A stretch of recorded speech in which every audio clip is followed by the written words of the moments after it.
Hello YouTube, it's Sign here with Hobbies of Man once again, and today we are doing another light novel review. Today we're going to be looking at Solo Leveling Volume 3.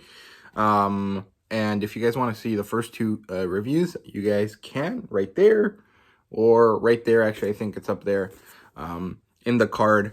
But Solo Leveling is written by Chugong, and this doesn't have any illustrations. The first volume did have an illustration right here, but these secondary volumes don't really have anything going on for them in terms of illustrations, but they have these nice like cover pages for different chapters. I think they look pretty cool. And the publisher here is Yen Press, as you guys can see right there. Here's what the cover looks like. This should be the right way. And the graphic here, as far as I can tell, is probably YA. It hasn't really gotten to anything that I would really consider adult. It's still definitely like a young adult thing where it's a lot of action. Nothing too crazy in terms of anything else. And the genres here are action and some sort of game-lit. This is kind of a dungeon exploring kind of series, but not in the sense that like they live in a fantasy world. It's they live in the real world, and dungeons, dungeon gates have appeared in the world.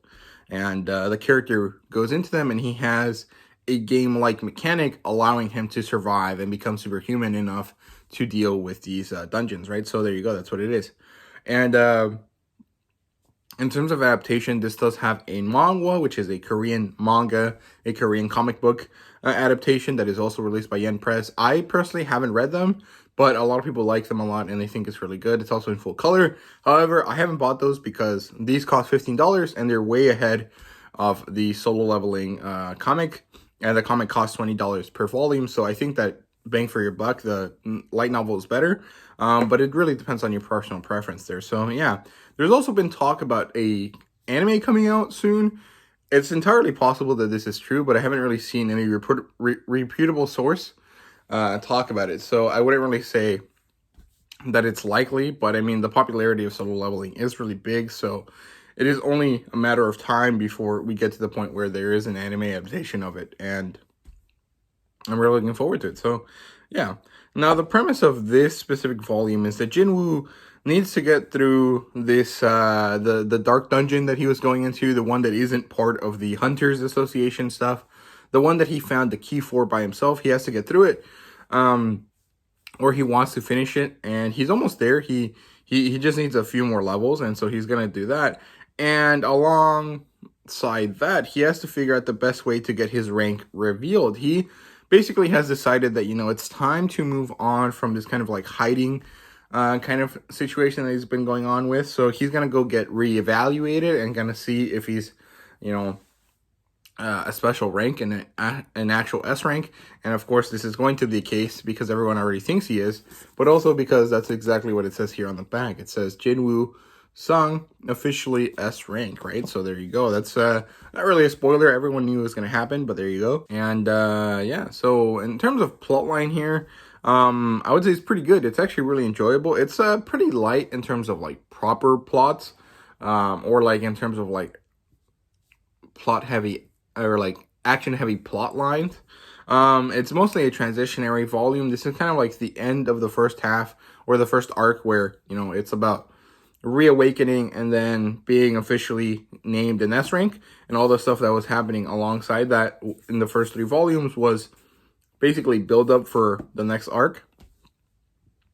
And that's basically what it feels like here. But it is pretty meaningful. Like there's a lot of stuff that happens that is, you know, either closing down, you know, plot lines that started in the first volume, or is starting new ones that are going to develop into something larger, right? So this volume focuses a lot on hunter politics, on the relationship between all of the different guilds in Korea specifically, but also with the broader world, and how, you know, there's 10 S-rank Korean hunters.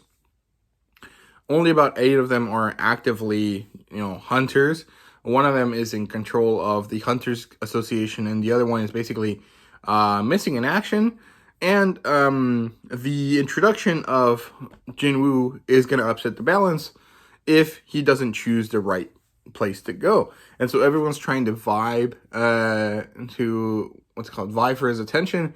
And he really has his own plan, so he's not really going to follow any of that. But we do get a lot of different explanations about why the Hunters Guild and associations and all of the different groups of hunters are the way they are in Korea. And I think it's really meaningful, pretty interesting, and it helps out with the world building a lot. And there's also some government politics involved here between Japan and Korea, because, you know, hunters basically represent a paramilitary force that is, you know, way more strong than any actual regular military force. And so they're actually basically superpower weapons, right? So nukes aren't really the thing anymore. It really depends on how many powerful hunters you have, right? And if Korea has 10 S-rank hunters and Japan has, I don't know how many, they want to kind of see, you know, how the balance of power is going on. And so they're doing some political maneuvers there. And it's very, very interesting. There's a lot of really good stuff. I actually really liked it. I thought it was very, very cool. Generally, it was really enjoyable, and I read it really, really fast. So overall, the plotline was pretty great. In terms of characters here, we get Jinwoo's development into a proper S rank. Now he has been reawakened. He has been officially named such, and he has even shown up on TV and is now a superstar kind of level person. And we get to see him interact with the leader of the Hunters Association, the leader of the White Tiger Guild, the leader of the Hunters Guild, and some other people. And we also get to see that his relationship with Jinho, the guy that follows him around, is kind of interesting now, because he's what's it called? He's trying to, you know, do something in order to get his father's approval with the help of Jinwoo. But Jinwoo's like, you know what? Never mind. I'm going to do something else that from what we said. And Jinho's like, okay, I'll follow you and do that instead. And so Jinho finally kind of gets kicked out of his family, but also gains the respect of his father. And I think it's really interesting. I really like the development there. It's kind of weird, but it is pretty interesting. And then we get introduced to this new character called Hae-in Cha, who is a female S-ranker. I think she's the only female S-ranker in Korea. And we get to see that she has some weird skill that allows her to taste or smell the amount of power from different hunters. And so the problem is that most of those people with power smell kind of bad to her sense of smell. So she doesn't like it, but then Jinwoo has something going on that makes it smell different.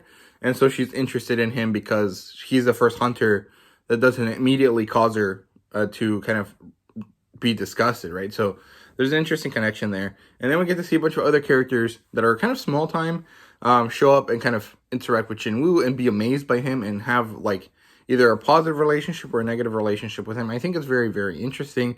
Overall, really excited to see where it goes. I'm really excited to see the guy that's in charge of the Hunters Association and the Hunters Association and see how he kind of interacts with Jinwoo, because that guy's an old S-rank hunter. He basically became an S-rank hunter, you know, when he was past his prime. So he's basically able to survive and is rather powerful for a normal person.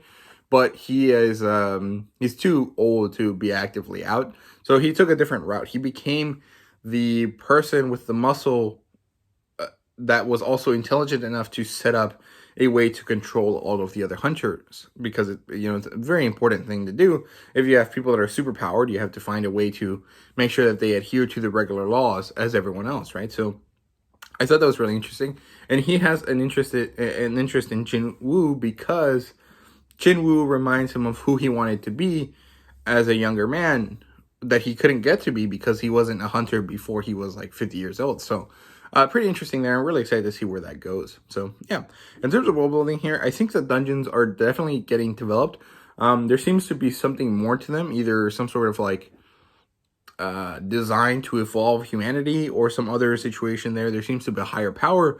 And then there's this kind of development of the creature lore, the animals and people and humanoid creatures that live inside these dungeons are getting a lot of lore to them. We get one specifically about the demons that live in the dungeon that Jinwoo goes to on his own. Apparently there's like a hierarchical class of demons, and he's basically slaughtering like 75% of them, and in doing so is affecting all of the other ones that are left over. And it's kind of interesting. I really liked how they kind of interacted there. Overall, very, very cool there. And yeah, the dungeons, I think that there's going to be some sort of like like the dungeons are a test to see if there's strong enough people in this world in order to kind of develop into something else later on, right? And I'm kind of excited to see where that is, you know, what that is. In terms of art here, like I said, there's none, and in terms of fan service, there's also none. So there you go. In terms of rating, though, this is a 5 out of 5. It was super fun. I'm really enjoying it. Solo Leveling is quickly becoming one of my favorite light novels.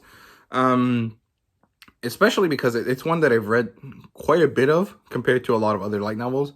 The only other light novel that I've read so much of is Rise of the Shield Hero.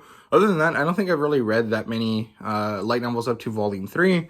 I mean, I can think of a few, like, what's it called? Cooking with Wild Game, which was really, really good. And there's also Infinite Dentagram, and there was another one that I read up to Volume 3, but I can't remember what it was. But other than that, Solo Leveling and Shield Hero are probably the ones that I've read up to the most. I want to continue reading Solo Leveling, but, you know, the release schedule for it is actually really, really slow, so I'm curious to see how that's going to work. I think we'll only have 2 or 3 volumes of it released this year.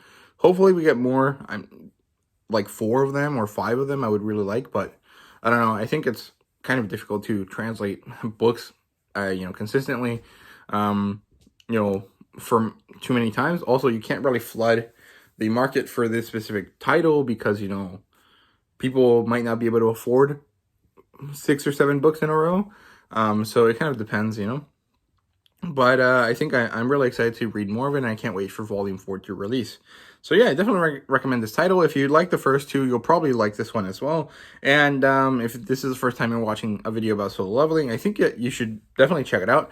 You can check it out in 2 different ways. If you want to read the manga, read the manga. If you want to read the light novel, read the light novel. Either way, it's a very good series, so definitely check it out. In terms of similar titles here, there's Dungeon Buster, which is a Japanese light novel. It's kind of very similar. However, the main character is kind of different. He's not interested in money for the sake of money in order to save his mother, like in Solo Leveling, but rather he's interested in saving the world because he kind of feels a physical responsibility due to the way the dungeon system works in his world. So I think it's really good.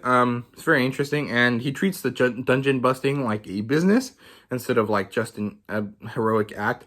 So it kind of changes the dynamic a little bit, and I think it's really fun. So yeah, definitely check out Solo Leveling and check out Dungeon Buster. And yeah, thank you guys very much for watching. I really hope you guys enjoyed. If you did, please leave a like, subscribe, and comment down below. Let me know what you thought. And thank you guys very much for watching. See you guys later.